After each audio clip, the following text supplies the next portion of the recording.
Again, welcome to GS 5020 Introduction to Research. So this particular module is about quantitative data collection and analysis. So we'll be meeting in the part 1. So today is not this date. Today is it's actually May the 8th. So the 2026. So the module objective is to enable postgraduate degree candidates to plan and conduct research to create new knowledge in the related disciplines. So we see that there are a lot of candidates from different areas: chemical and process, circular economy, building economics, and mechanical engineering, computer science. So we have a lot of domain expertise, and we try to develop new knowledge in those areas. So the idea of this module is to enable these candidates to plan and conduct research, and as well as to prepare and present the research proposal. So we'll be doing an activity as per the module as well. I hope you enjoy it, because this is not your main research anyway. This is what you learn in your research, your candidature. So I don't want you to stress too much on this module, but at the same time, I want you to focus on your philosophy and try to merge things from your study and bring them into this particular assessment or the activity that we will be doing throughout the module. Okay.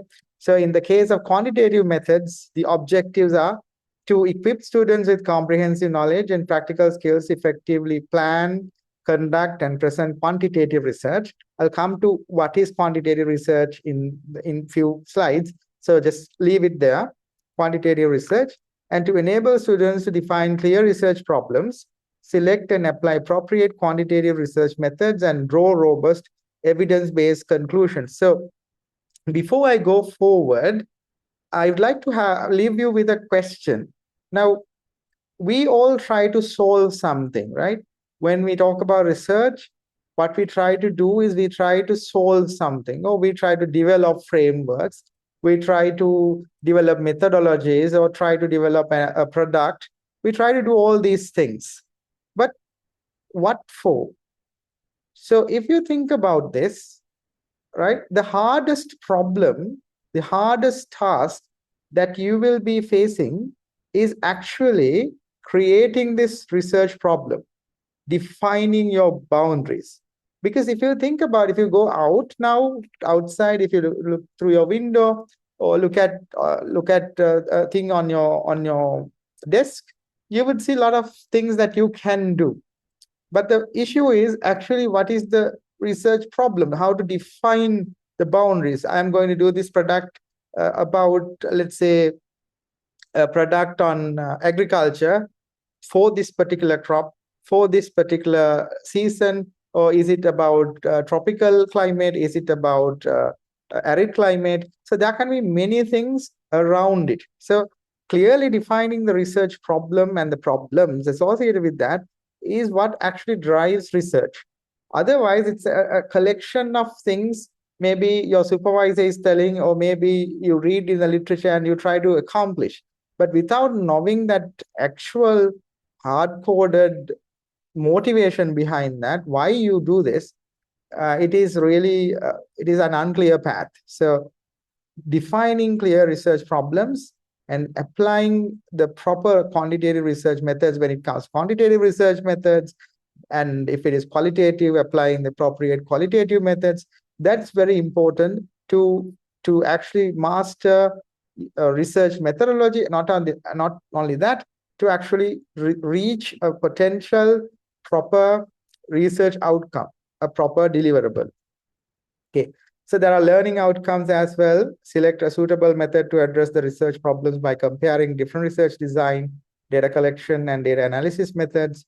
Develop a research proposal that is presented to a wide range of audience in written, verbal, and visual models. Demonstrate knowledge on issues related to research such as reliability, validity, plagiarism, and ethical conduct. So we have 5 marks for statistical data analysis. There are some problem sets, and statistical interpretation of data collection and analysis exercise. 15 marks. So you don't have to worry about a lot of these marks. Actually, I'm not a fan of giving marks. Mainly, I would focus on how would you look at your own problems, your research problems, and how would you take this learning and think from there, the next part of your work. That is the most important thing. So this is like a driving mechanism for you to take your next stage in your research. Okay, so the lecture outline for today, we will have data collection and analysis methods, quantitative techniques, modeling, simulation, emulation, and experimentations. What is the difference between them? We'll talk about population and sampling, which is part of statistics that I teach. What is population? What is sampling? And we'll talk about surveys and questionnaires, post-occupancy evaluation, time series analysis, and quantification. So today's lecture will mainly focus on not everything. This is like a series of lectures. So I have only put things in perspective. So we'll be talking up until emulation and experiments and things about the things you need to know in order to further pursue this module. So I'll talk about the most important things today, and we'll build on that for the next lecture. Okay, right. I'll talk about the fundamentals and introduction.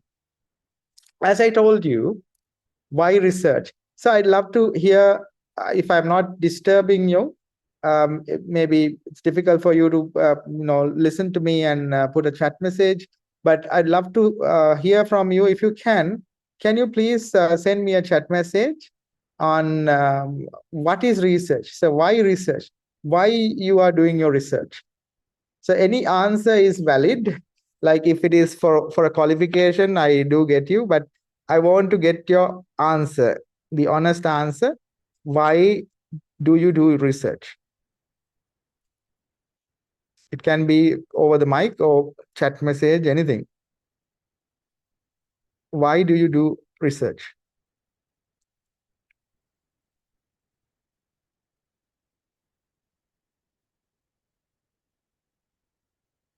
So we got one answer: to create or verify the knowledge. Any other thoughts? Why do you do? Because it's a personal question. There's no right or wrong answer. Why do you do research? To expand the human knowledge and understanding we have of the world around us. Okay, good. Philosophical. Any other answers? To find a solution for an existing gap or problem. Existing gap or problem. Okay, good. So one more answer, if you can. Anyone? So we got to create, verify knowledge, to expand human knowledge, find a solution, filling the existing knowledge gaps. Okay, cool. So all of you have thought of something about knowledge. And because you have the first answer knowledge, second answer knowledge, only the third answer doesn't have anything about knowledge, but the fourth one has knowledge, and then find solution to satisfy curiosity. Okay, good. So why do we do research? Research can be a very personal thing, because let's say there can be a person who has a personal issue. Maybe he has a problem with eyesight. Maybe he has, for example, diagnosed with terminal cancer. Maybe he has a brother or sister who is suffering from a terminal disease. Because of that, to help him or her, he or she starts doing something, right? We'll not talk the word research. He's starting to do something. He's trying to find a solution. So someone in Africa, have you watched a movie called The Boy Who Harnessed the Energy of the Wind? The boy who, something related to something like that, Boy Who Harnessed the Wind. Have you watched this African movie? That's a movie about a boy. So I can show you that if I can. The Boy Who Harnessed the Wind. Yes, this is the one. It's a 2019 film. So what happens here is, I will not spoil this for you. It's like the boy is finding a solution that has an impact to that society. So there's a very nice story about it, very emotional story. If you can watch, please, please, if you find time, watch this. The Boy Who Harnessed the Wind. So it's about actually one way of looking at research. So research is not always like filling. When you say knowledge, what is knowledge? When you say filling the gaps, what is the gap? Right? When you say to understand the world, to nullify or to understand the world better, what do you mean by understanding it better? What sort of actual things, the philosophy behind it, are we actually looking at? So these things on the slides, they may be just lines, but the most important thing is when you read these lines, the idea that you get, the wisdom that you get out of this, that is the most important thing. So if you look at research deals with problems, attitudes, and opinions. So we have a knowledge about attitudes about people. So we do research, we go there and we try to revisit the attitudes and opinions. So for example, when you start the the philosophy, the master of philosophy or PhD, you may have opinions, some attitudes about who is a researcher, right? When you start in the basic degree, of course, you have some opinion and attitude. And with time, with other factors, these opinions and attitudes change. So to understand what has happened, we can do research. So before and after. Research deals with problems about attitudes and opinions. And then with research, we can understand why things behave the way they do, why people act in a certain way. Now, when you read this sentence, it just sounds that we can understand everything. Like when there's a body of knowledge, there's a lens. So when we look through this lens, we'll be able to understand things in a particular way. So that's research itself is bounded by the worldviews, the pedagogies, the ideologies, and how we actually look at the world through those lenses. So when we say we can understand why things behave the way they do, we almost certainly inherently refer to the fact that we have some body of knowledge, some foundation that would allow us to understand the world as is. In simple terms, it means like, let's say we have, for example, understanding about how uh, uh, an engine works, right? So there's an engine, there's a car engine, there's a way that the engine is working. So we take this engine out and we take this engine and put it somewhere else. So maybe to a land mower or something. So because we know about the engines and its capacity and how it is working, we think that we can talk about how the land mower is behaving because we understand the engine. So likewise, there are certain things that we believe we know is working, and we know how to define it, how to explain it. So we do research to document this, to understand the world in the way that we understand it. So these are called very fundamental research like physics, chemistry, or the research in mathematical domains, where we are actually dealing with this foundational knowledge to understand how the world is working and whether our pedagogical understanding is threatened or challenged by what we observe. So particle physics, like the theories like relativity, where Einstein's actually redefined the worldview. So these kind of things is what we say. We try to understand why things behave the way they do. And then research attempts to seek answers to questions. As I said, how to do something. So if you have, say, some materials at hand, and you have a question like you need to build a house, then you need to research and find out how bricks are made, how timber can be used for the ceilings and the roof. So how you look at a problem, you define your questions and you try to answer them, you seek answers. And also it draws conclusions from the information gathered. This is what we are actually interested in this particular series. We gather data because the embodiment of research, if I say so, is about looking at the world from some aspect that we have let's say we need information about the world. So we need to know the length, the height, the weight, the physical attributes, and non-physical attributes like qualitative parts. We have to take them and we define the world in our way, abstract way, and we conclude from that. So if you eat something like this, you will experience something like that. So we have conclusions out of it. So the research that you do, for example, some of you are doing research in the area of land reclamation or spatial analytics, for example. We look at the space, we observe how the space has changed over time, and we have some metrics like NDVI or those metrics, and you take them and you look at them and you infer by this, you conclude that this is the reason for that, based on this argument, like a low argument. You start from there, 1, 2, 3, 4, 1 infer 2, 2 infer 3, 3 infer 4. Because of that, this is what is happening, right? So that's conclusions from information that we gather. The conclusions are generalized. This is very, very difficult. This is actually what you are doing when you are writing a thesis. The conclusions are generalized, basic principles discovered, could be applied to other areas that were not studied. So as I said, fundamental science like physics or chemistry, when they develop a mechanism, when Newton says that the object would be moving at a constant speed if you do not apply a force, and up until the force is applied, the acceleration will be zero. If and only if the force is applied, the acceleration is going to change. So those kind of things are actually fundamental. They are generalized knowledge. So we do research to use those things, those basic principles, and to discover other things, building blocks of nature.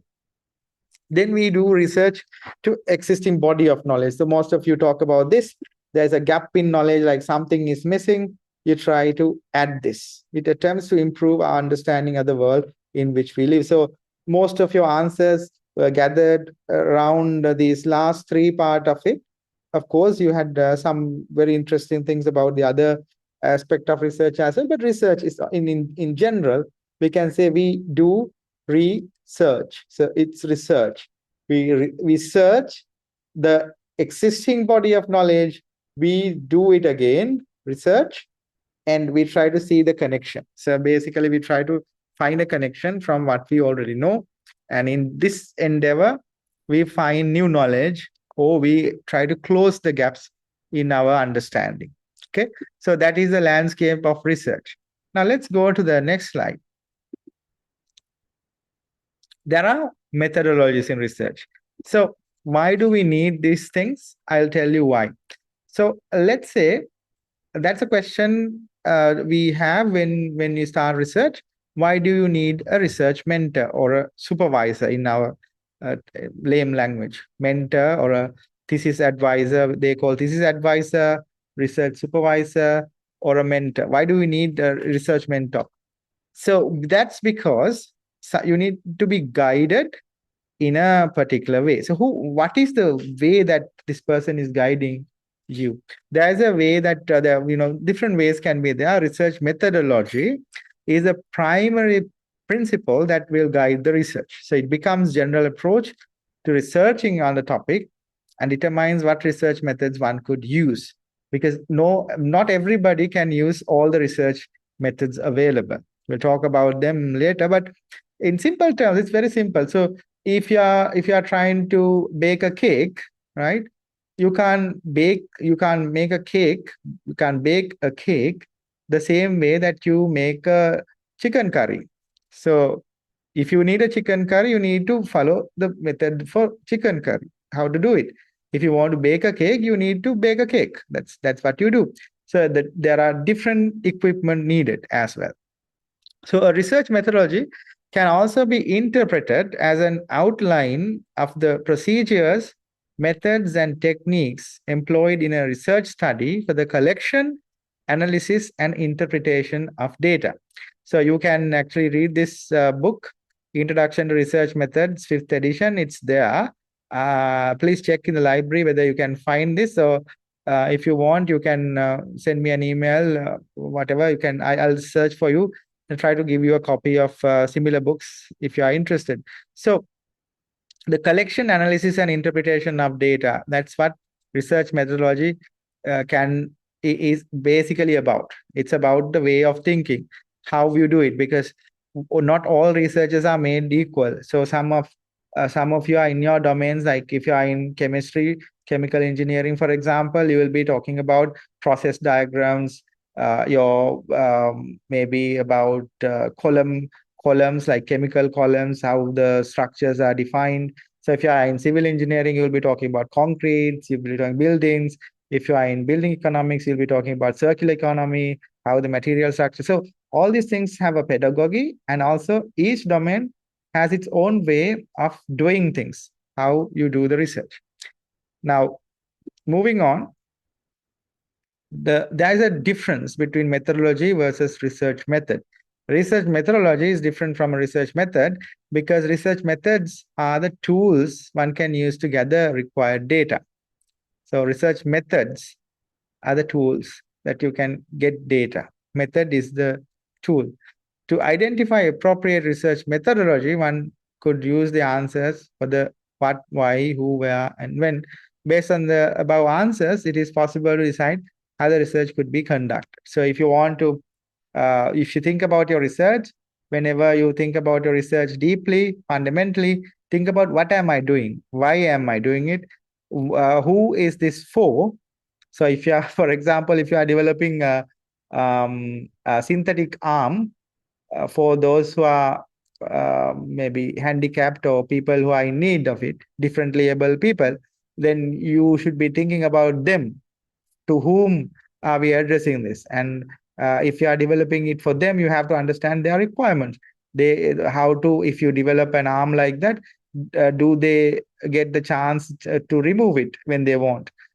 Because they have only one arm, for example, maybe the other arm is the damaged one. So you have to think about to whom you are developing, where, and when you need to do it. So those kind of questions, go back and think. So based on the answers, then you'll think about, okay, I need some sort of a qualitative thing. If I'm developing a product, I need to know how this product would behave, how this product would be received by the other party, the person who is in need of this product, right? So that's very important. Now, there are, as I said, qualitative research methodologies are there, and then quantitative research methodologies are there. So the classification, so think about it, it's methodologies, right? Not methods. It's qualitative research methodology and quantitative research methodology. So in some instance, mixed methodologies are also being there, being used there. So I'm also working in some mixed methodology research. So in the case of mixed method, what we do is we have a component of quantitative research, like we are using some numbers and number crunch and etc. And at the same time, we have some qualitative measures to it. So let's say we develop a chair, a very good chair that can be used by an older people, all the older people. So your grandparents, for example. So we develop this chair, and we say that this chair is the best. So it's for the elderly people. It has these qualities, but the product user is the elderly people, right? So the mixed method is about you have it, and you sort of ask the person to sit in a different chair and then sit in this chair and then see the difference. So you have some qualitative measures to it as well. So mixed method is about combining qualitative and quantitative research. This mixed method allows one to make use of the strength of both qualitative and quantitative. So it's very powerful. In addition, research methodologies can be classified based on nature of the study, purpose of the study, research design, and data type used. So I give you a second to digest this. We have, based on the methodology, we have qualitative and quantitative domains, the two different categories. And based on the research methodologies, also, it can be also separately classified as the nature of the study, purpose of the study, research design, and data types used. Okay, so let's move on. What is the idea of all these things. So we'll start with by nature of the study. So you have your own research with you. So what is the nature of your study? So descriptive research describes existing phenomena. So for example, you have like some of you been doing, like there is a garbage problem. Okay, so this garbage problem is there. So we need to have a context in a municipal council, and it's affecting kids, their health. So everybody is sick. So we have to define the scope. The kids may be below 6 year old who are at home. So people who are basically at home, and they are playing outside. So this garbage or the pollutants is everywhere. They are everywhere. So the kids are exposed to this. So this is descriptive. It's descriptive research by nature. And then you can go for analytical research, examines, interprets data to understand causes and relationships. So the descriptive part is that you describe, like if you look at Express Pearl incident, you go there and you explain descriptive manner what is happening to the fishermen there, what is happening to the people there. So that's descriptive. But on the same account, it becomes analytical at the point where you start collecting data and interpret data to understand causes and relationships, like why this may be happening. So there is a concentration above a certain value. So that can also be taken as descriptive in one way, in particular domain. Like if you are doing in chemistry, you go there and take the basic chemistry, like water quality testing, like DO, dissolved oxygen values, and all these things. And if you just report it, it's just descriptive in that domain. But analytical part comes like to examine it with respect to standard testing, maybe the allowed chemical composition in that particular water body, as opposed to the human conditions, etc. So that's analytical. It's not descriptive alone. There's a next layer to that. So the purpose of the study, that's the easiest way that I love to define research by purpose of the study. We have applied research and fundamental or basic research. So even the word basic is there. It doesn't mean like it's basic research. Like, in Sri Lanka, when people want to say that's just very basic, right? So like it doesn't mean like it's very basic kind of thing. It's very difficult. So fundamental research means you have to advance theoretical knowledge without immediate application. So if you look at some methods, like some mathematical applications of some mathematical terms and equations, those are applied way far past their actual origin time.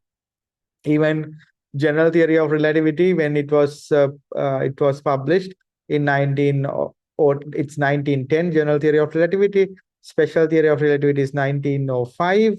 So if I'm not mistaken, so the thing is, like those equation, like basically special theory of relativity 1905, when it was published, there was no use of it. It's just basically quantifying energy. Says you absorb a photon and then the electron will come to a surface because of that h nu energy. So that's special theory of relativity.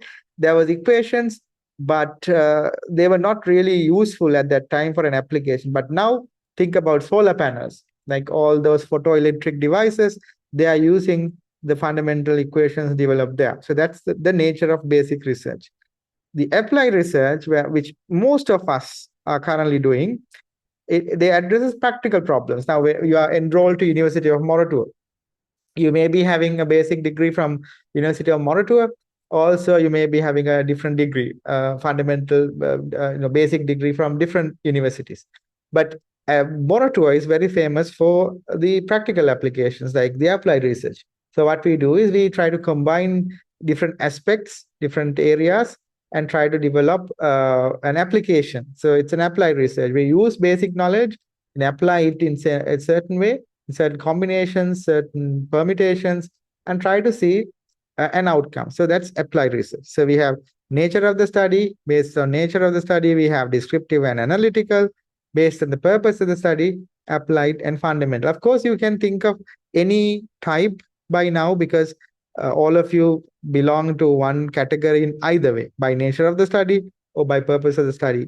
You will be belonging to either one of those categories inside the main class. So let's go forward.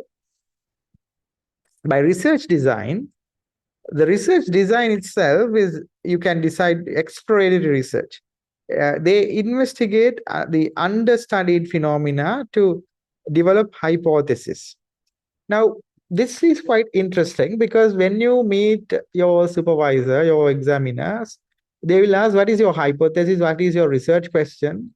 But my question is, I mean, let's be honest. We have a question like, how do you posit a hypothesis? How would you define a hypothesis? So in order to develop a hypothesis, you need to have a preliminary understanding of the problem, preliminary investigation of the problem. So that is what exploratory research is. So let's say you have, let's have a very simple example, COVID. So COVID, kind of a disease, although it is studied, let's say that it's a new disease. We don't know, it's an alien disease. So in order to understand how it responds to various chemicals and how it affects different people, we need to develop hypothesis. What type of it is, disease it is.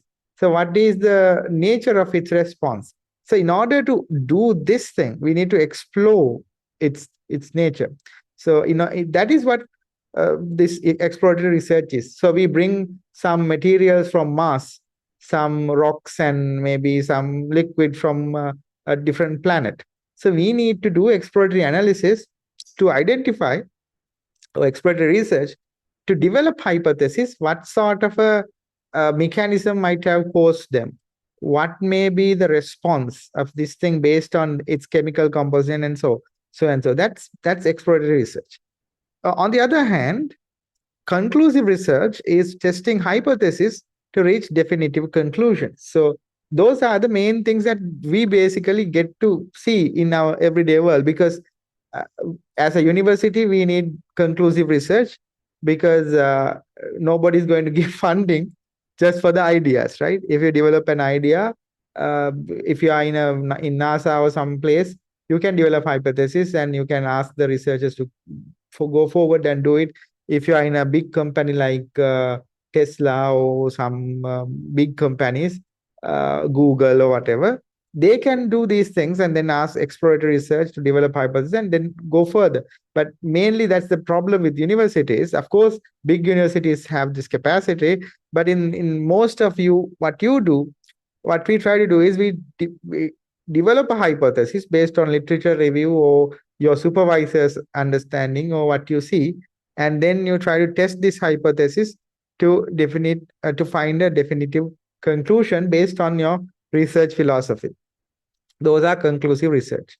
Then, of course, we have data type. This is, I think, very, very familiar to you. Primary research and secondary research, because I am usually doing, when we are dealing with remote sensing, we have secondary research type data type, because we are using satellite data or remotely sensed data or any data collected by IoT devices or mobile phones. So we gather from existing records, reports, and literature the data sources. So those are secondary data. So those are secondary type of research.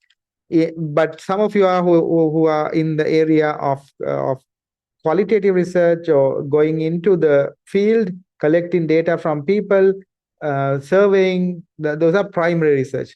So the data is collected firsthand from the original sources.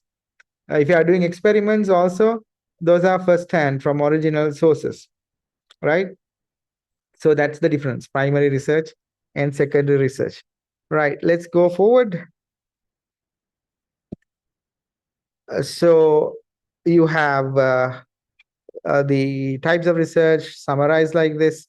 The general category based on the overall approach, qualitative, quantitative, mixed method, nature, type of analysis, descriptive, analytical, purpose, research goal, applied or fundamental, the research design, stage of inquiry, exploratory or conclusive, and then the source of data, primary or secondary. So think about where you put your tick mark. Take a piece of paper if you can, right now, not right now, maybe later. Try to tick on like where you fit in. I am doing this type of research because it's important. Even though it's like a, you know, one thing that I want to share with you is that when we become researchers, like graduate students, we think that, okay, we have to be very serious. But I feel that we have to be like kids. We have to start from very basics. If you don't enjoy what you do in a very basic way, it's very difficult to reach the high standards because we are prejudiced by our own understanding or our hedonic ideas. So we have to think like, okay, where do I belong? Where is my primary, backbone of my research? So think about that. Right. Let's go ahead. So there are other types of research: evaluation research, design research, experimental like lab research, as I said, cause and effect relationship under control conditions, then policy research.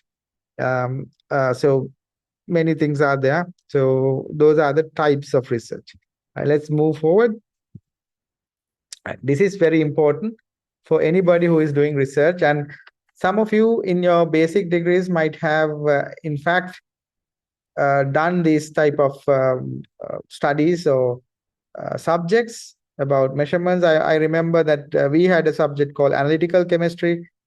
We learned about measurements there mainly as undergraduates. So some of you might have already learned these things. So what is a measurement? The process of observing and recording the observations that are collected as part of a research effort. So the process of observing and recording. So you have to observe and record. Not only observe, you have to record. Okay? Because that's why there's an and there. Not if you go there and just observe and keep on observing, it's not measurement, you have to record it. Then the process of obtaining the magnitude of a quantity relative to an agreed standard. So this is a very generic statement. What does it mean? It means that if it is a measurement, you take a ruler and measure the distances, difference between distances, size, angle. So that's whatever based on an agreed standard. If you measure an angle based on degrees, seconds, and minutes, if it is centimeters or meters. So in qualitative research, you may find different standards, different levels. In quantitative research, we know things, the measurements, chemical compositions, the milligrams per liter, particles per million, ppm. So measurement is considered as the foundation of scientific inquiry, which we all know. Measurement is important in research because the quality of a study depends heavily on how well the concepts are translated into observable indicators. That's very important sentence, because you go and there was a very embarrassing incident recently to one of my colleague. What happened was, so he was teaching in a chemical laboratory. So there was a person like a student, an undergraduate student, who wanted to measure in the handout, in the chemical handout, the laboratory handout, it says 50, so 500 grams, 500 grams, right? So this student has brought something like on, say, let's say powder or something, a very small amount onto a petri dish kind of a thing. So immediately, this colleague of mine has asked, like, how would you say that there are 500 grams there? The student has kept on saying, no, it is true. It is there. There are 500. And because my colleague was stubborn, he has gone and rechecked it. It's actually 500 milligrams. So we all know that we come from basic, let's not think about basic degrees. We come from A-level backgrounds like physical sciences or non-physical sciences, but we know, we have an idea about these measurements, right? So which means there's something missing in our thinking. So we don't have an idea about the milligrams, the grams, milliseconds, seconds, millimeters, centimeters, meters. So we without this mental understanding about the quantities and measures, it's very difficult to do research. You need to have some quantitative understanding about the world. So that's what this relative to an agreed standard is important. The last sentence is very, this last sentence is important because the quality of the study. So if you need 500 milligrams for something and you bring 500 milligrams and you keep on thinking, let's say that we ask the student to compute, do the same thing, repeat it for 5 times, then the measurements would be very wrong because he doesn't have an understanding of what is a milligram and what is a gram. These are undergraduate students, and let alone they are engineering students. So that's a very serious problem. So the understanding should be translated into observable indicators. Now let's see the scales. So these are very basic statistics. So we have nominal, ordinal, interval, and ratio. So what is nominal? Some of you might be, I'm pretty sure you are aware of these things, but I just wanted to repeat. This is our first lecture. So what is nominal? Nominal stands from the word name. So names, anything that we can name, nominal. They classify persons, objects, characteristics. So it can be some names like the label that we give, right? So your NIC number, for example, is a nominal variable. It's just a name. So using numerals or symbols, whatever the way that you can label it. Then you have ordinal. They have some order. So if you find it difficult to remember these things, nominal means you have starting from name, nominal, names, labels. The ordinal word is like orders, order type. So there's an order to it. Smallest to largest, like low, medium, high, risky, those kind of levels. Ordinal, there's a ranking. Then you have interval, ordinal scale with equal values between points. No true 0 point. And so ratios are not meaningful. It's just a ratio, right? There is no zero. It's always positive. Or sorry, they are not positive. Positives are ratios. In the case of interval, there is no particular exact point. It's a in between thing. You have a bound, lower bound, and an upper bound. In the case of ratios, some intervals but includes true 0 point, full ratio comparisons between values. It means, let's say you want to normalize things. So you have a class with different heights. People have different heights. So you just need to make sure that you need to compare this with the other school or other set of students. In that sense, you create a ratio based on maybe the highest person. You take the highest person and then create a ratio divided by that highest person's height. So you have a ratio from 0. If you give a 0, of course, 0 doesn't have a meaning here, but any positive value less than or equal to 1, because 1 is the tallest person. So that's a ratio. Right, let's go forward. Nominal, you know this, right? So, but anyway, I read the slide. Numerals or symbols are used to classify persons, objects, or characteristics. You might assign value 1 to people who own vehicles. So you can decide your label. Easy to understand if you think it as a label. You can label people who own vehicles as 1, value 2 to people who do not own vehicles, and so on. So it does not imply that any one value is better than the other value because it's a label. Labels have no meaning, right? So it's just 1, 2, girl or boy, hat, shirt, pants, shoes, whatever, the name that you give. The ordinal variables, like these are rankings according to value. So they have some meaning based on their position. So smallest to largest. So when we order things, like based on height, for example, from the smallest height to the largest height, we have the tallest and the shortest person. Like the shortest is the shortest possible, and then the tallest. So there's an order. annual salary of people into three categories. If you divide them low, middle, and upper, obviously based on the value, low has to be at the bottom, middle is middle, and then upper has to be above that. So it's the topmost. Value 1 to signify low income, 2 to signify middle, 3 to signify upper, and so on. So these examples are very easy, and I love this ICC rankings because we have been, as a country, have been constantly above many teams, maybe up until 2010 or 15, and we have been constantly at the very bottom from 2016 onwards. So those are kind of an indication of where we are, the ordinal variables. And then we have intervals and ordinal scale. It's an ordinal scale with equal values between points on the scale. So temperature, for example, twice as hot as 20, the zero is arbitrary.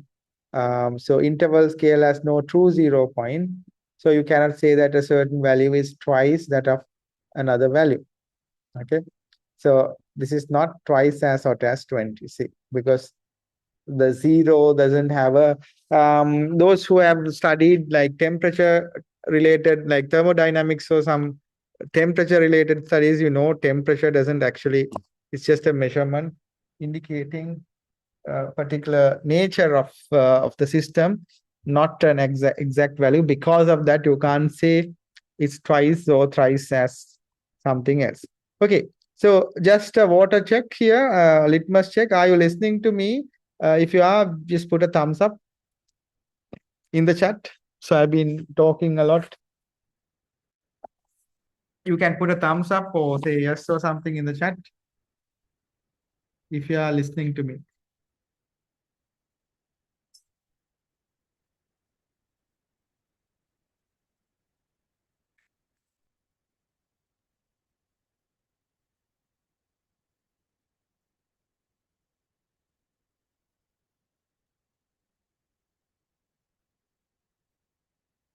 Yeah, I got one yes. I mean, at least one person is listening. Yeah, okay. Yes, sir. Okay, great. Okay, let's move forward. Thank you. Let's go ahead with our next part. Like we talked about interval, and this next is ratio. Of course, ratios are pretty easy things. Ratio scale is the same as an interval scale, but includes this true 0 point, because you can, you can or cannot have this to be made between points on the scale. But someone traveling at 50 is traveling twice as fast as someone traveling at 25. So that's a ratio variable. It's in the case of this interval, it's basically it doesn't have that same feeling as with the ratios. So the beauty of ratios is that you can take alpha, for example. Let's say alpha is a ratio. If alpha is a ratio, you can take it, and if you say alpha k, you can always say that alpha k is having some sort of a fraction of alpha, some sort of a value defined by alpha, because k is multiplied by that ratio. So that's the idea. So whenever you multiply that, you can get a value, twice, thrice, half, 1/4, 1/5. That's the idea of a ratio variable. Okay, let's go ahead with our exercise. I have given the answers as well. I don't know whether I can close it, but I don't know if I close it, I might be closing it. So we can start with university lecturers, because most of them have perceived hierarchy. Okay, lecturer, senior lecturer, associate professor, professor, etc. So it's best as it's an ordinal, because of course you can't say nominal. You can't say nominal because, of course, if I say nominal, some of the professors might get really offensive. But yes, because of their service, because of their seniority, the way that they have done certain research over the years and their contribution to the university, they have an ordinal scale. There's an order. There is a highest most professor, like senior professor, and then you have a junior lecturer who is joining, like like a temporary lecturer or an assistant lecturer who is at the bottom of the hierarchy. So he or she can, of course, go above the along the ladder and then reach the top level. So there's an order, ordinal. Then clothing stores, hat, shirt, pants, shoes, it's basically nominal because you can't say hat is superior to pants or shirt is superior to hat. Of course, if it is a situation that demands it, you can go for it, but it's basically nominal. It depends on basically the name of it, right? Just the name. The number of people traveling in 255 buses. Okay, so number of people traveling in 255 buses. You can have number of buses and also 255 bus that comes from Kottawa to Mount Lavinia. So the number of people, that can be a ratio. But if you define it that way, it's just now it's not a number. You have to define like divided by then take an average of it. So that becomes the ratio. Count it through zero. Score on 5-point quiz measure in knowledge of quantitative method. It's a ratio. Basically, most of the quantitative values that we have, those are ratio. Count of correct answers is true zero. Graduation year is an interval. So you can't be like no true zero, like 2018 January uh, doesn't mean like it's starting from zero because 2019 January, 2016 January, uh, it's just an interval between two. Okay, let's go forward. So I don't think that this is necessary for people who have done physics for A levels, but I think it's inherently important that we talk about these measurements. International System of Units, so SI, ISI, International Systems of Units, SI. They have standard units. So when you say meter, it should be simple M, right? And then they have suffixes and which means like centimeter, cm, millimeter, mm, kilometer, simple km, right? So the mass is in kilograms, kg. So this is actually a suffix, like it says it is kilo, simple k. So gram is the weight, but kilogram is the standard measure. So it's kilograms. Kilo is 10 to the power 3. Then you have second in simple S, ampere in capital A, Kelvin in capital K, that is for temperature, and then mole for the amount of substance. So 1 mole, 6.23 10 to the power 23. So you have those measurements when you are doing chemistry. Then you have luminous intensity candela, that's simple CD. So be mindful of these things, right? I know some of you are aware of this and you are using it, but at the same time, be very careful because I see that people are not really careful about these things nowadays. Because Kelvin is capital K, kilogram K is simple K.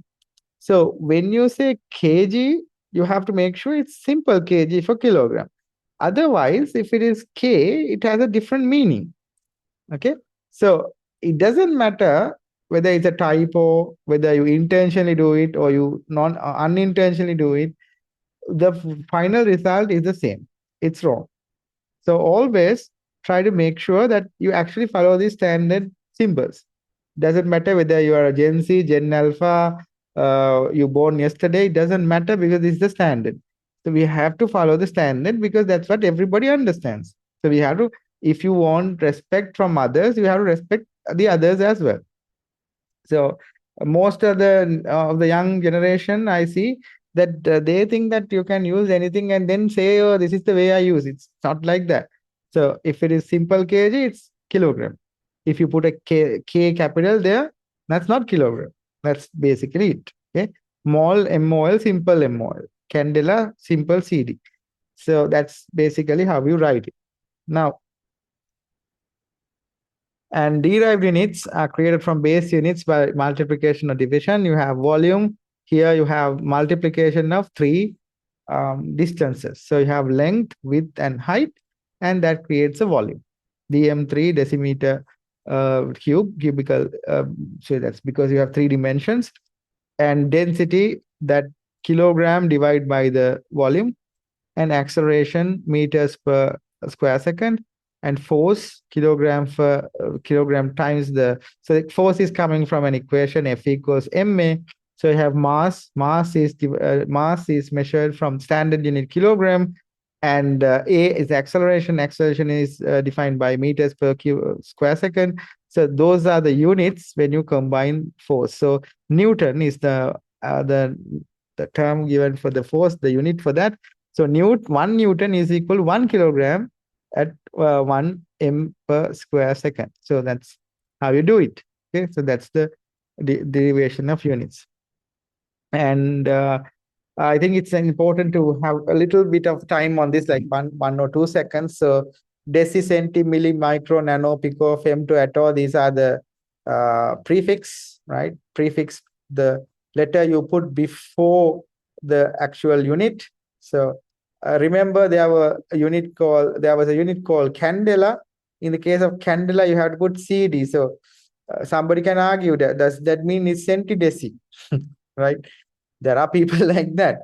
I mean, that's a question that I also don't know, because CD like centideci can be also given, but the truth is these are prefixes, so then you need to have a measurement, like some measuring unit.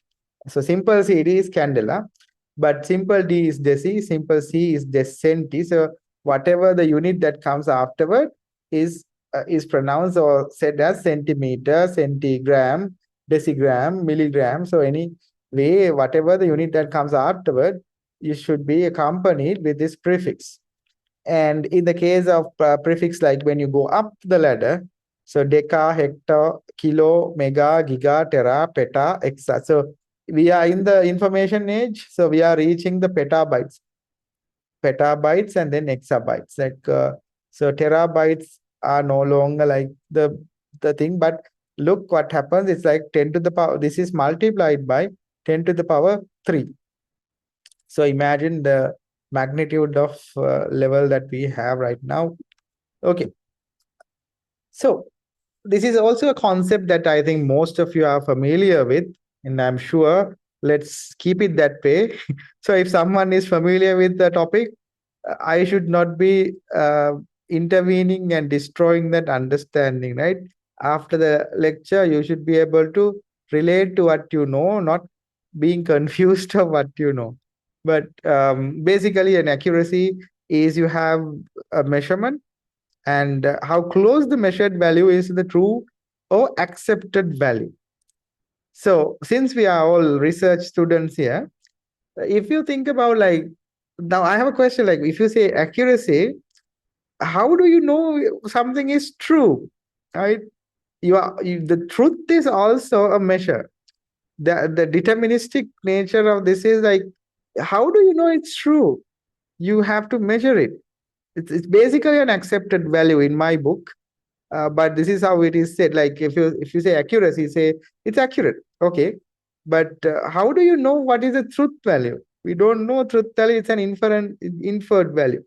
So those kind of things are there. But anyway, accuracy, how close the measured value is to the true or accepted value, it relates to validity of the measurement. So if you say something is measured, if it is true, I mean close to the accepted value, we say it has a high accuracy, right? Precision is how close a group of measurements are to each other. So precision is very important when you are doing research, because now this is not about this subject, but as researchers, all of us have ups and downs. So today would be a good day, tomorrow would be a bad day, day after tomorrow will be a totally off day, like we don't know about what we are doing. But maybe again there would be a day where we are really pumped up and we know everything about our research, and next day everything is gone. So we have ups and downs. So precision is like keeping, it doesn't matter where you go up and down, but you always try to maintain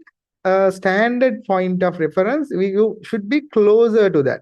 So you don't go way beyond your level or way up your level, because sometimes when you go way up, it's very difficult to maintain that level. So precision in some way for me philosophically is like persistence. You have to keep doing what you do, without going up or down too much. So in the precision context, in this context, precision is like how close a group measurements are to each other. So if you are measuring something, if it keeps on giving you results or measurements that are closer to each other every time you measure that, so that has high precision. So you take a ruler and you get the ruler to measure 5 millimeter, say a pencil. You take the ruler and you measure the height of the pencil. So you measure the ruler again. You take the ruler again and you measure the pencil again. So again a similar pencil. So the more you measure them, the measurements of those similar objects, similar measurements should be the same thing. So it should be closer to each other. And the degree of consistency and agreement among independent measurements are the same quantity. So this is the reliability. As I said, as a researcher also, you have to have high precision, not in the way that is bad, but in the way that is positive. Like to be very reliable on what you do, you have to keep maintaining that very stable level. Closer together every day have to be good day for performance. Then you have uncertainty, doubt that exists about result of any measurement. This is true because how can you be sure, right? So think about it. Like now, this is a personal story. As a child, as a kid, so I had a problem. Like when somebody say, "Give me a glass of water, the glass full of water." So I thought like full of water means you have to fill the water up until the very last point of the glass, which means you should not see any line of it. So as a kid, this is what I experienced. So I thought the glass has to be full of water without any line separating the water and the air. So one day I feel this and I brought that to my father, and he scolded me saying that I don't have any uh, basic understanding, right? Common sense. But in my book, if you say full, that is, it has to be full, right? So every time if someone is asking for a glass full of water, it means that there should be a gap between that line and the top line. So it means actually it's not full, it's partially full. So those are the words, right? People use. Now, what I say, I mean, why I said that is because every time we have doubts, we have when we measure something, there is a certain measurement that is surely there, but there is a doubt. If you say 5 centimeters and 2 millimeters, there is a doubt up until 5 centimeters. Maybe all the rulers in the world will give you that thing, but maybe depending on the ruler, those decimal points can be increased. Or based on the observer, some people might say 2 millimeter, some people might say 3 millimeter. So there are different ways that people measure things. So because of that, this uncertainty is something that we cannot negate from our work. We have to always be certain that there is uncertainty. So doubt that exists about results of any measurement related to both accuracy and precision of the measurement. Okay, we got another person saying that same personal stories. Okay, the glass of water issue. So result can be precise without being accurate and vice versa. So that's what I say. Everyone has their own way of worldview. And I don't say it's wrong because this is what it is, right? So, right, moving on to the lecture, accuracy, precision, and uncertainty. So now we come to a very important point about significant digits. Now, this is important because of the same thing that my colleague experienced when he was working with undergraduate students, the 500 milligram and 500 gram problem. So, what is a significant digit? The significance of a digit has to do with whether it represents a true measurement or not. Okay. So what is the true measurement? Now, truth is a very difficult thing in research, because if you philosophically think what is true, what is the truth, it's very difficult to say what is the truth. So we'll just take it as is a true measurement or not. The significant figures of a measured quantity are defined as all the digits known with certainty, those indicated by the markings on the measuring device, and the first uncertain or estimated digit, one digit past the smallest marking on the measuring device. Okay, so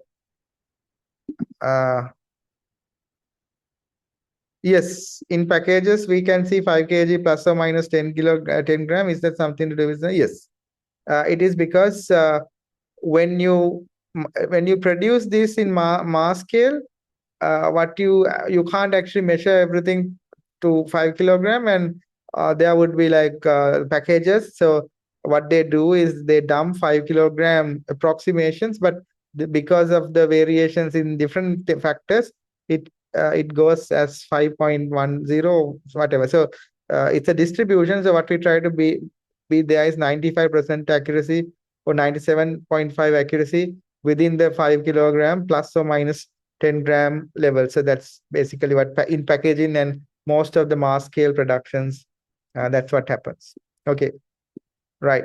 Okay, coming back to this, it makes no sense to report any digits after the first uncertain one. So it is the last digit reported in a measurement. This principle protects the integrity of quantitative reporting by ensuring that the level of precision shown in results matches the precision of the original measurement process. So let's go forward. Rules for significant digits, part 1. All digits from 1 to 9, non-zero digits, are considered to be significant. So first thing, it's like the first thing that you need to remember, anything other than 0, if it is a number, it is significant. If it is not 0, if it is a number, that is significant. Rule number 2, zeros between non-zero digits are always significant. So 1005 has 2 zeros, but they are significant because they are crunched, they are in the sandwiched case between 1 and 5. Why do you think that is there? Let's only think about rule number 1 and rule number 2. Can somebody send me a chat message or speak out? Why do you think that the zeros in between those digits are significant? Significant means important. Let's have this discussion in that way. Why do you think these are important? Any idea in the chat? So I'm talking about rule number 2. Why do you think this should be there? 1005 has 4 significant figures.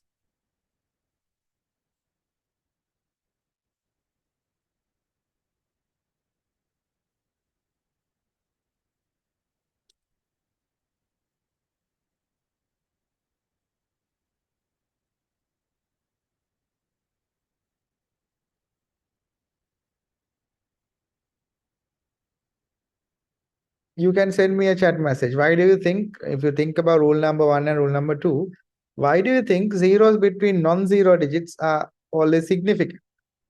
Why is that?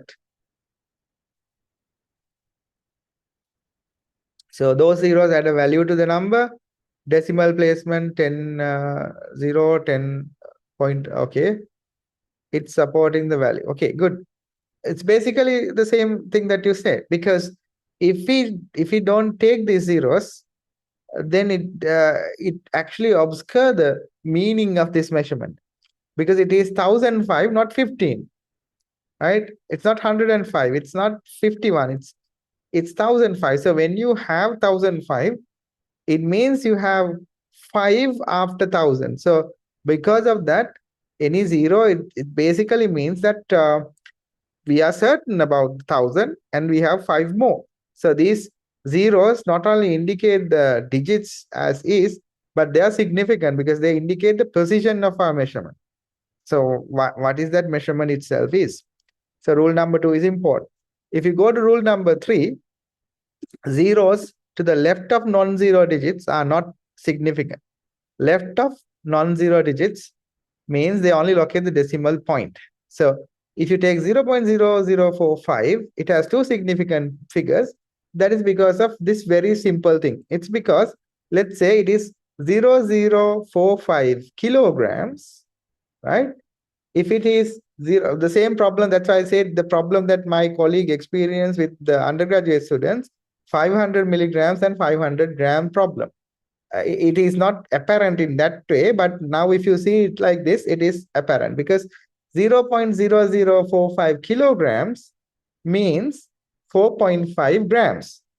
So if you get this as 4 grams, you don't have any question, right? Or if you say it is like 45 decigrams or something, you don't have any problem. But when you say 0.0045, you say, okay, so zero digits, are they important? No, they are not important because we can actually always relate to the measurement based on the unit. So 0.0045 has two significant figures because 4 and 5 are important, but other zeros, actually, they are not important in terms of the measurement. We can always look at the measurement, the unit, and then decide whether that value is what. So the zeros are not significant. They are not anything related to the measurement itself. So any zero printed to the right of a non-digit zero may or may not be significant if there is no decimal point indicated. Okay. So this is important. This is very important because when you say that there is a decimal point indicated after a measurement, so let's go to rule number 5. Yeah, this will help me to explain it better. Any zero to the right of a decimal place is significant. Why is that? 1.500 has 4 significant figures. Now, previously, if it is 0.0051, it has 2 significant figures. But 1.500 is important when you report it. Why is that?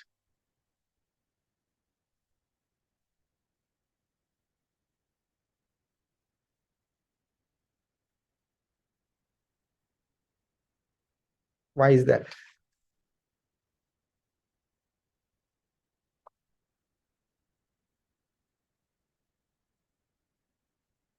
Excellent. So we have an answer because those two zeros tell how accurate the measurements could be taken. Yes, exactly the point. Because when you have a measuring device, if you say when you are writing your research, this is very important because when you are writing research, I also do a lot of peer reviews and in international journals as well. So what I see is when you report something, it is not cosmetics. It's not cosmetics. It's not a matter of formatting. Okay, so when you are doing something, you have to be very careful philosophically why this is important. So if your measuring device has say 1.5 grams and 1.500 grams, those are entirely two different things about the measuring device. So 4 significant figures are there because the measuring device itself indicated that it is 1.500 grams. In other words, it is 1,500 milligrams, right? If you multiply by 1,000. So it's important when you say something, those digits are important because those digits actually indicate the measurement accuracy, the accuracy of the measurement itself, the device. So when you are reporting, you don't drop out decimal points, and at the same time, don't add decimal points because I see some undergraduate students. I rarely, talk with undergraduate students in their research, particularly in some cases. But when I see their work, I see that some people, just because they needed, like, one has 2 decimal points, so the other measurement also has 2 decimal points just to make sure the table is nice. Table looks nice, but that's wrong.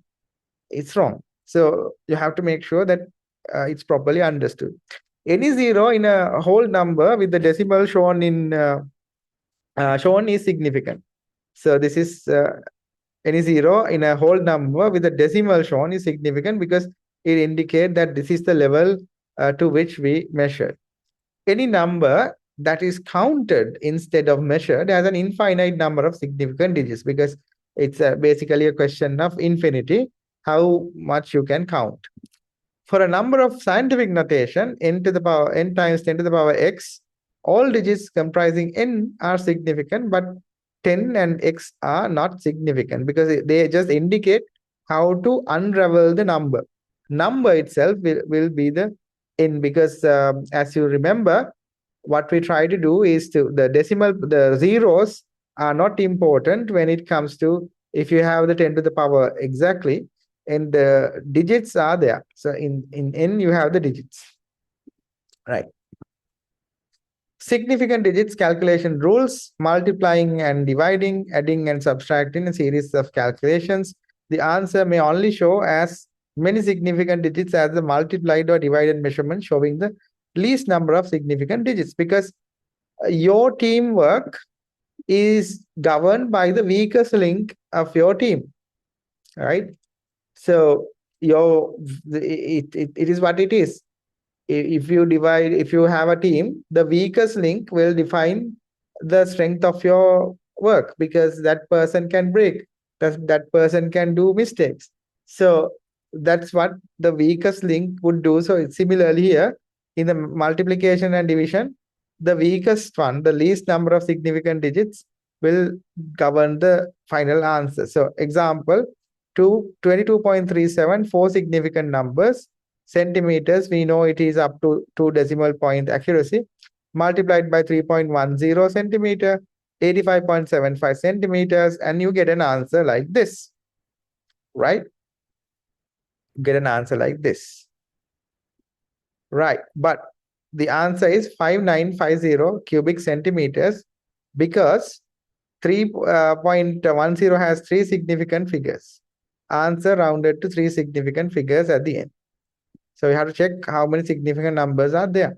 3.10 has three significant numbers, and it answer rounded to three significant numbers, because that is the one. If you think about it, if you divided it into smallest fraction, smallest possible fraction of your construct, 3.10 is the smallest one, so it defines the final answer. Adding and subtracting, the answer can only show as many decimal places as the measurement having the fewest number of decimal places. So you have 3.76, 14.83, 2.1, and at the end you have to have one decimal point, because 2.1 has one decimal place. Series of calculations, do not round interim values. You don't do that. You have to carry forward everything. Carry full precision through all steps and round the final answer to the same number of significant digits as the original data with fewest significant digits. So for exact numbers, round based on the precision of the measured values. Okay, so these are some things of all of us can understand. So I have the answers and also the questions here. Calculate each of the following, expressing your answer to the correct number of significant digits. E to the power kt as this one, and 25. So we do it together. So we have 1, 2, 3, 4. So these are not needed. So we have 189 and 25 years. So you have e to the power this, and it's basically a power. So 1.6 is the answer. Why is that? This one has only two significant digits. And then x plus y plus z, you have one decimal point, no decimal points, three decimal points, answer without decimal points. AB divided by C, three significant numbers, four significant numbers, four significant numbers. So only three significant numbers is the final. So you have three significant numbers in the final. This is a subtraction. Three significant with one decimal points in the smallest. So you get one decimal point as the answer. So you do your math and then you look at the overall thing to see with the rules what your final answer should look like. That's how you do it. And most often you do it, but when you're reporting is the problem. You have to have an idea, like when you're reporting, particularly some of you might not be reporting chemical measurements, etc. But those who are doing it, make sure you know your measurements, your calibrations, your instruments. So if you are if you are developing something like an index or some value, that value would depend on your measurements, because that's the significant number of digits that you can get. Okay. Now let's focus on quantitative research methods. Now, so far, what we did was we talked about the qualitative research and quantitative research paradigm in research methodologies. Then we talked about nature of research, the basic classifications about how research can be divided in various ways. So we talked about measurements. Measurements define quantitative research, the building blocks of quantitative research, because without measurements, we cannot do quantitative research. So now we are in quantitative research methods. So what is quantitative research? So inherently, because we know about qualitative research, we have some idea about quantitative research, the opposite of it. A systematic and rigorous investigation that involves the collection and analysis of numerical data. So the quantitative research as a whole aims to quantify relationships, behaviors, or phenomena by converting observations into measurable units. So this is the part which is important to us, because we learn about measurements, the significant numbers, and our research, the quantitative research, is using them. So we have to convert our observations into these measurable units in order to play with quantitative research theories or quantitative research tools, things that are available in quantitative research. We need numerical or measurable values, right? Empirical, structured, and objective. There are three things. Empirical research relies on observations, on experimentation rather than theoretical speculation, grounded in observable, measurable evidence. So empirical research can be, say you need to develop something, some protective device to um, to be to protect you from blasting, right? There is a blast happening. It can be a blast in a mining operation, or it can be a blast like a terrorist blast, like a typical um, uh, security threat, a blast. So you need to do the blast and see how you react to that. So that empirical evidence should be there, observed and measured. Like you wear this protective equipment to a dummy. If you like, you can wear it yourself and see, but it will be a basically one-time thing. But if you need more measures, you need a dummy or something, and then you measure it.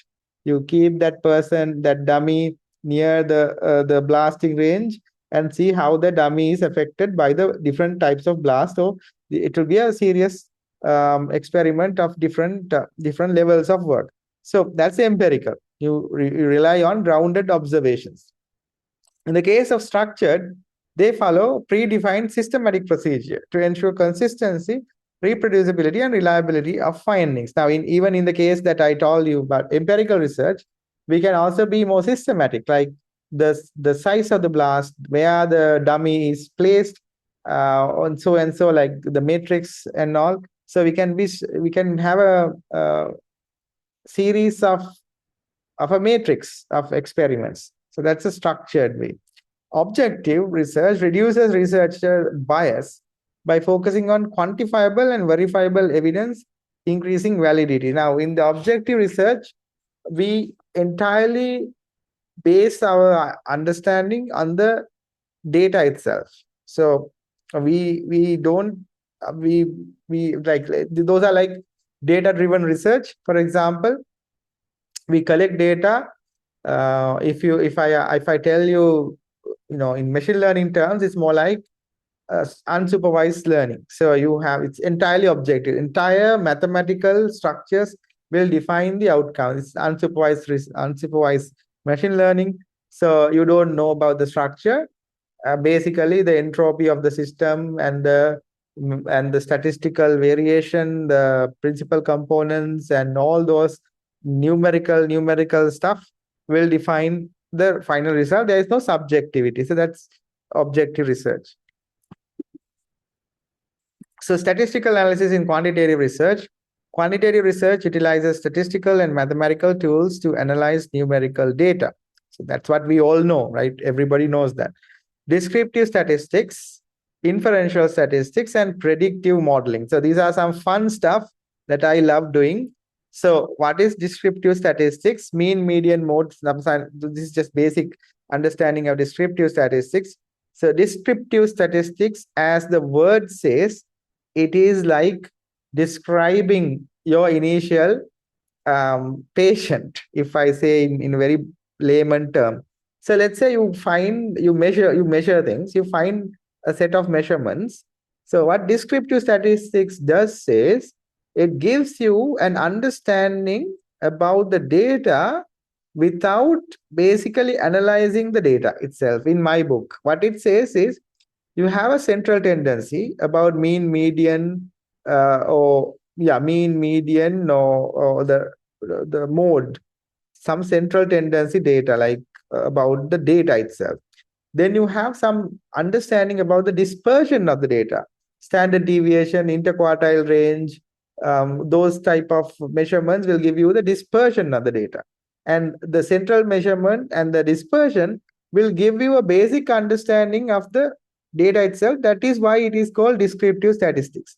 So it's like actually understanding a human, and if you see shadows, or if you see a lot of lot of information here and there, it is easy to understand a human. It is easy to understand an elephant if you know about an elephant. If you understand a human, and if you have a girl shadow and a boy shadow, it is easy if you know how the shadow looks like. So the shadow itself, the nature or the structure of the data, the overall view of the data is what descriptive statistics is about. Then you have inferential statistics, where the hypothesis testing, regression analysis. So we have a data set. This is very philosophical. You can actually look at the world. You cannot study the world entirely. So if you are looking at a problem like a question that you had, for example, if it is a drug that you are administering to patients, you can't go and administer this particular drug to all the patients in all around the world.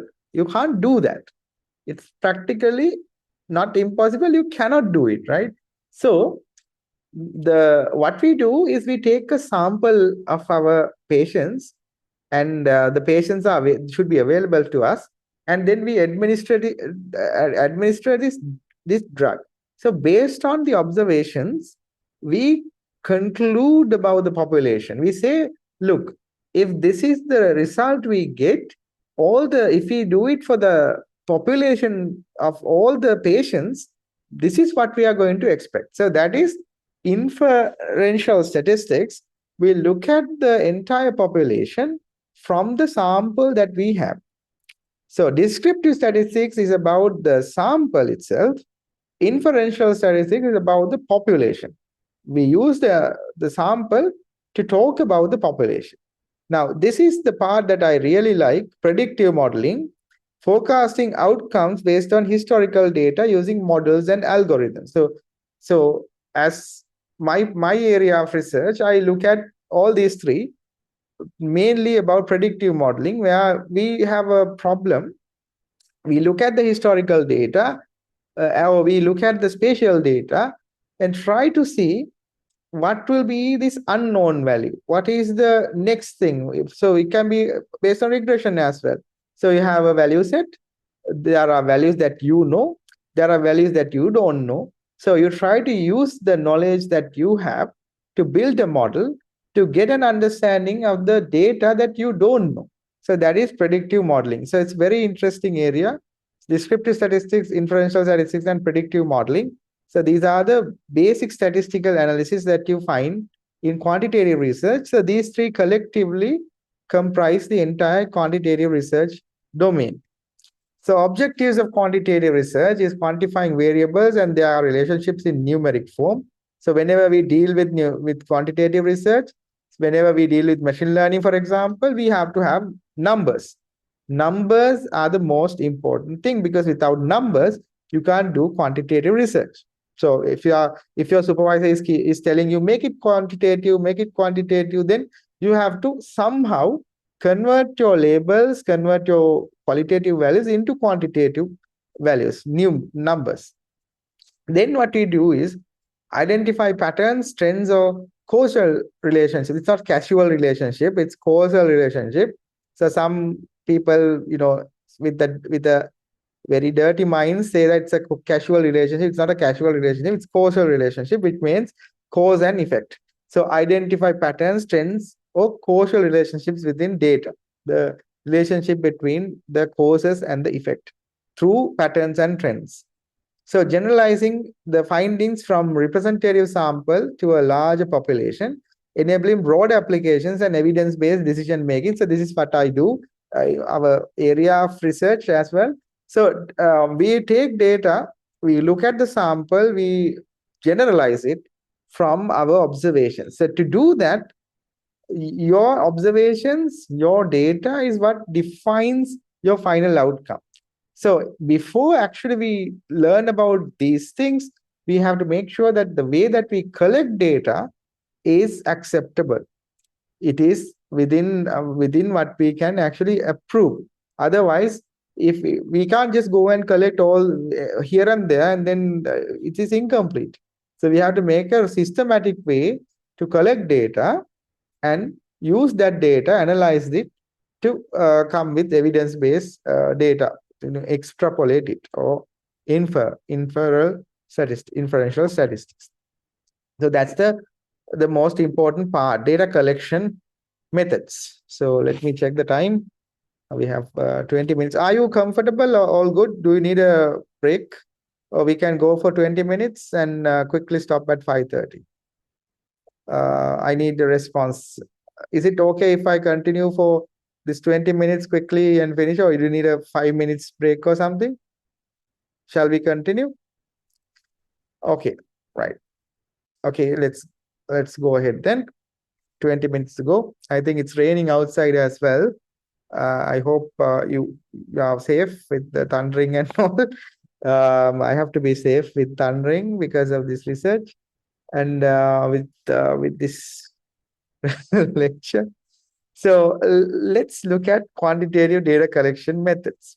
So we have surveys and questionnaires. So when we say surveys and questionnaires, right, where's the part in which we take numerical values?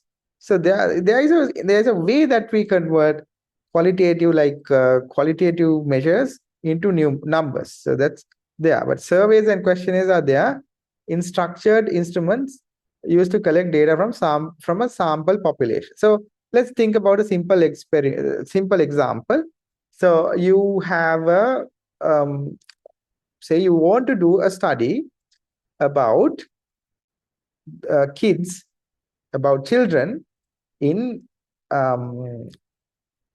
let's say poverty-stricken urban areas. So let's say we are doing a study on urban poverty. So your specific research question is about the impact of climate change on the child population in urban or suburban areas. So like you have the impact of climate change on children in urban areas. We can be more specific, like who are living under the poverty line or something. Poverty line is in economics, there's a poverty line, the income disparity. So we have to focus on these children, and we have to look at the climate changes. So what we do is inherently we think that there's a climate change, there's an impact of climate change on the under privileged children in urban areas. So we have to look at that. So that's what our inherent prejudice, like the statement that we have about the worldview. So we have to go there, and our questions should be from these children, from these families, from these underprivileged, below the poverty line families.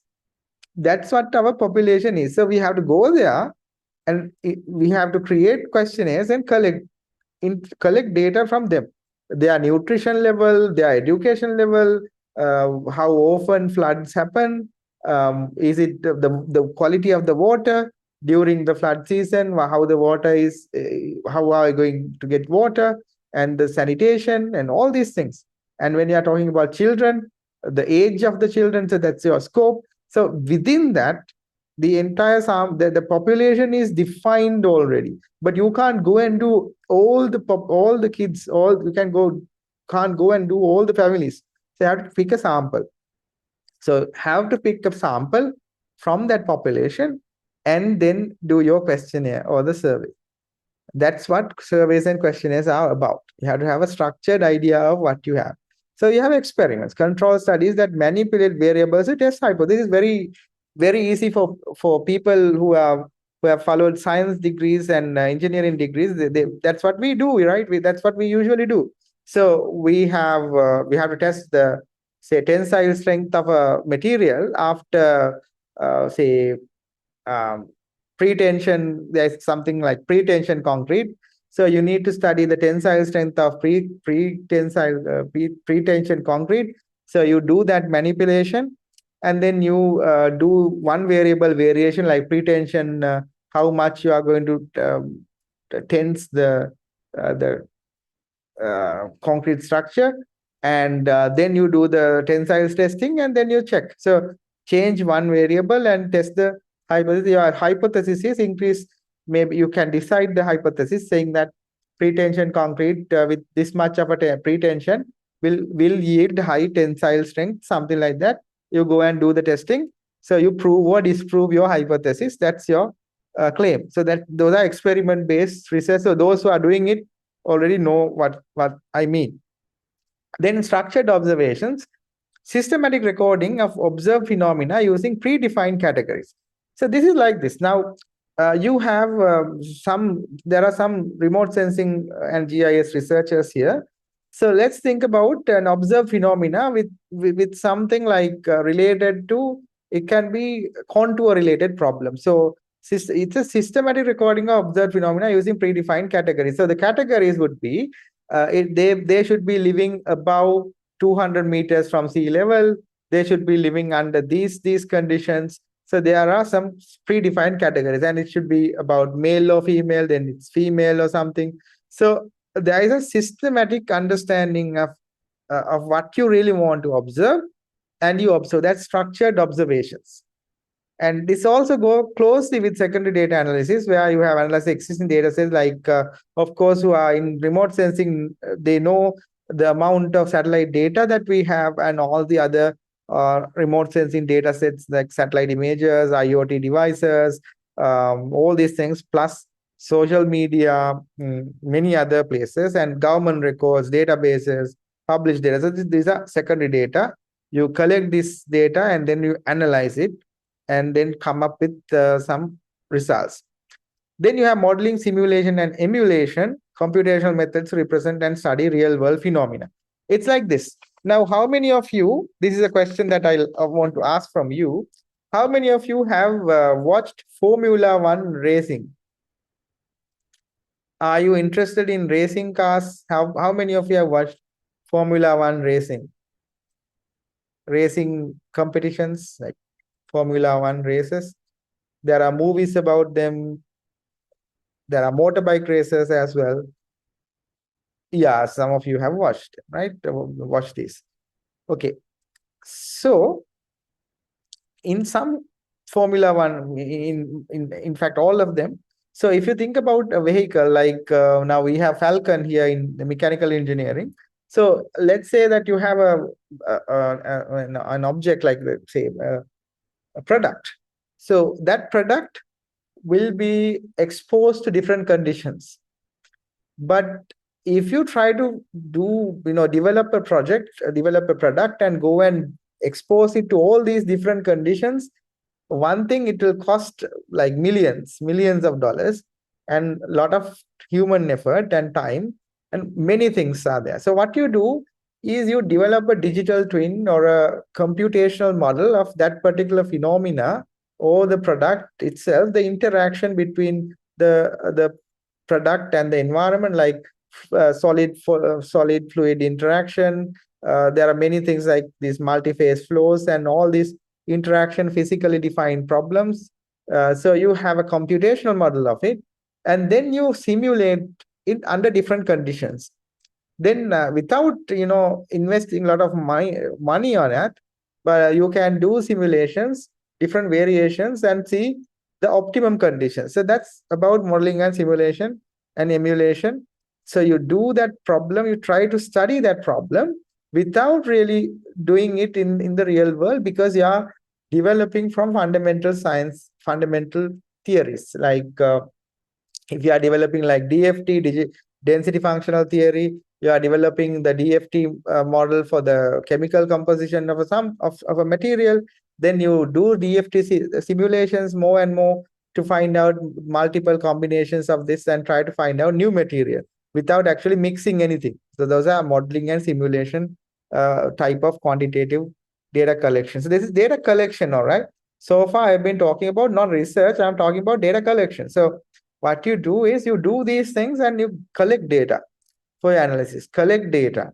So in the case of Formula One racing, as I said, you collect data. If you change the angle flip of something, if you change the tire, if you change the axle in this way, angle the axle this way, what will be the response and the limitations? You collect data from these simulations, experiments, questionnaires, surveys, observations, and secondary data. Right. Then the overview include wide variety of laboratory and non-laboratory procedures on involved measurements. So same thing, measurements are important. Measurement, quantifying variables precisely, population and sampling, we talk about it. Random assignment, assign participants without bias. Generalizability is applying findings beyond the study sample, whatever we have studied. So the time dimension is cross-sectional studies and single experiments, 1 point in a time, or longitudinal studies and repeated measurements across time. So those who are in social sciences plus social plus management or time series analysis of different phenomena like policy decisions, you do these longitudinal studies of repeated measurements across time. So we have panel series, like panels, like we slice the time. So I like to look at it like a like a loaf of bread, right? If you go to Kiehl's, you can find those slices of bread. Like if you imagine the time axis is along the bread, the slices are the panels. Like you can see multiple slices which extend, and they show the behavior of a particular observation, behavior of a particular phenomena in that time period. So those are like slices in time. So that's time dimension, right? So I'm going to talk about population and sample.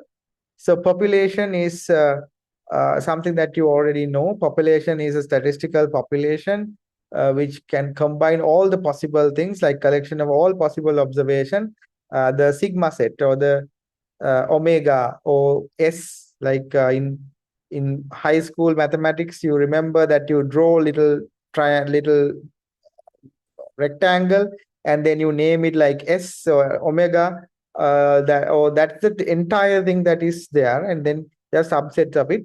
So population is there. The possible observation of specific characteristics of interest. And the population can be finite or infinite, quantitative or qualitative. Data is usually collected through measurements or observations. There is target population, the entire group the research aims to study, like in the case of urban poverty-stricken children in for the under climate change or something like that. The entire group, the focus population. Then accessible population, a realistic subset from which data can be collected. Like you can't go to all these underprivileged urban areas in Sri Lanka. You can go to certain areas. So that is accessible population. Then sampling frame, a comprehensive list of the accessible population. That's basically the locations and what you can do and so and so. So a sample is a collection of observations representing only a portion of the population. This is very important because sample is created only when you have the collection of observations. So in the real world, population exists and you interact with the population to create a sample, right? Digest this idea. Like imagine you have a mango tree. The mango tree has mangoes, right? The entire tree has mangoes, different ripen levels, different colors, and all and all. So the sample is the mangoes that you pluck. You can't eat the entire mango tree. If you can, that's congratulations, very good. But if you can't eat, and most of people can, you can't eat the entire tree. So that is a population. You can eat some mangoes from the tree. That's a sample. But it becomes the sample when you actually eat them. You have eat all, I mean, when we are talking about the taste of the mangoes, when you eat them, when you collect the observations from that population. Okay. So sampling reduces cost and effort while still enabling inferences about the population, essential for accuracy and reliability of findings. Small sample becomes unreliable. Excessive large samples is higher cost. The more, the better, but it's high cost. Like in the mango example, eating the entire mango tree is actually, if you can, it's really good, but it has a very dire consequences, right? Proper sample size ensures generalizability with acceptable confidence and precision, right? So we are at 5:25. So I have a remaining part of this lecture, but shall we do it when we start it next time? So I don't want to burden too much right now. I'll anyway upload the lecture slides to the Moodle, and also I will put this video available. So let me stop the recording at the moment, so that we don't record any unnecessary things. So let me stop recording.